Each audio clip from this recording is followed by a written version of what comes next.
좋은 죽음을 맞이하는 자세.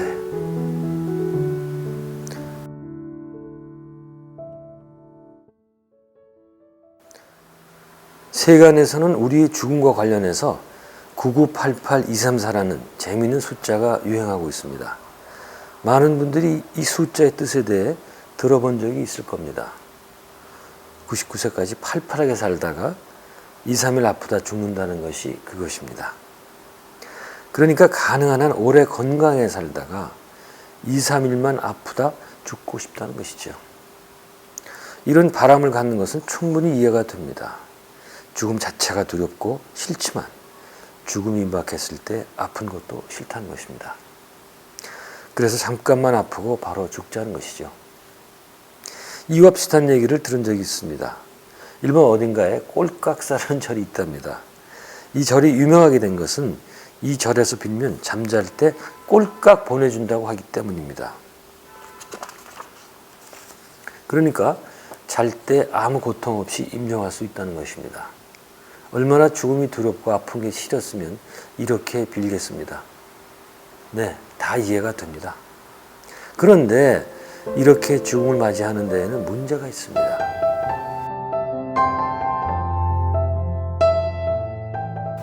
이렇게 임종을 맞이하면 본인은 좋을지 모르겠습니다.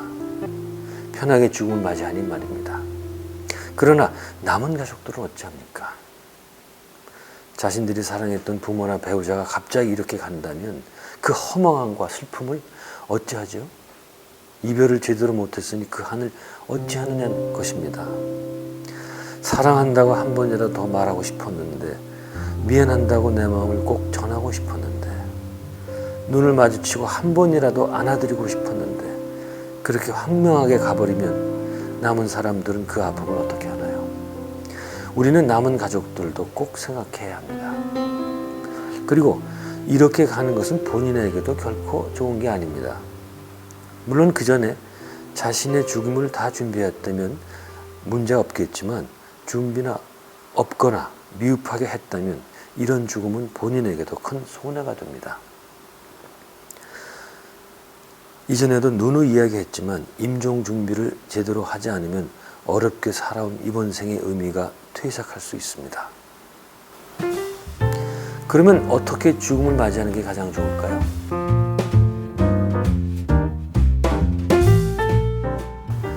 이것은 워낙 중요한 문제라 좋은 죽음에 대한 생각은 앞으로도 계속해서 여러 각도에서 제시할 것입니다. 가장 좋은 이상적인 임종 모습은 이런 겁니다. 우선 임종이 임박하기 직전까지 건강해야 합니다. 그렇죠? 건강. 이 일이 결코 쉽지 않다는 것은 알지만 이상적인 경우가 그렇다는 것입니다. 몸은 노화하기 때문에 어쩔 수 없이 다소 문제가 있을 수 있습니다. 그러나 의식은 확실히 깨어 있어야 합니다. 그렇게 있다가 임종이 코앞에 닥쳐오면 약 2주나 한 달 정도만 나빠지는 것이 좋습니다. 이승을 떠날 준비를 하는 것이죠. 앞에서 말한 것처럼 갑자기 이승을 떠나는 것은 좋지 않습니다. 2주나 한 달 정도의 시간이 있어야 합니다. 그동안 본인은 몸을 벗을 준비를 하면서 다음 세상을 맞을 준비를 합니다. 그리고 가족들뿐만 아니라 주위에 친했던 사람들과 충분하게 이별을 나눕니다. 이렇게 마음을 정리하는 게 정말로 필요합니다. 그런 시간을 보내다 때가 되면 사랑하는 가족들 사이에서 편안하게 몸을 벗습니다. 이 세상에서 내가 가장 사랑하는 사람들이 지켜보는 가운데 몸을 벗으니 얼마나 마음이 편하겠습니까? 공인이 내 육체에 더 이상 집착할 필요가 없습니다. 이때 주의해야 될 일에 대해서는 나중에 상세하게 다루도록 하겠습니다. 당신은 축복 속에서 마지막까지 의식을 잃지 않고 천천히 몸을 빠져나가면 됩니다. 그러면 다음 세상이 찬란하게 열릴 것입니다. 이것은 가장 이상적인 경우만을 이야기한 것입니다. 안타깝게도 이런 임종을 맞이하는 사람은 그리 많지 않습니다.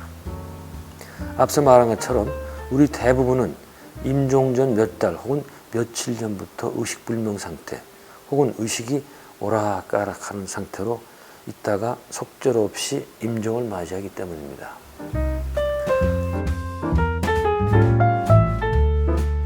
임종을 맞이하려면 정말로 많은 준비가 있어야 합니다. 죽을 때가 다 되어서 준비를 시작하려면 늦습니다. 젊을 때부터 준비를 해야 합니다. 말년에 고생하지 않기 위해서는 운동도 규칙적으로 하고 나쁜 음식도 삼가해야 합니다. 그리고 무엇보다도 마음이 바로 서 있어야 합니다. 이와 같이 젊은 시절을 보내야 말년에 병원에서 고통에 휩싸여서 비극적인 최후를 맞는 것을 피할 수 있습니다. 잘 죽기 위해서는 잘 살아야 합니다. 앞에서 말한 것처럼 결국 우리가 죽음에 대해서 공부하는 것은 잘 살기 위해서입니다. 죽음을 직면하고 잘 맞이하려고 노력하면 어떻게 살아야 하는가에 대한 생각이 바로 섭니다. 이래서 죽음과 삶은 둘이 아니라고 하는 겁니다. 우리의 삶은 죽음을 생각할 때 완성이 되지 삶 하나로만은 충분하지 않습니다. 마찬가지로 죽음도 삶의 내용이나 질이 제대로 받쳐줄 때 완성되는 법입니다. 우리 모두는 죽음에 대해 생각하는 시간을 더 많이 가져야 할 것입니다. 오늘 여기까지입니다.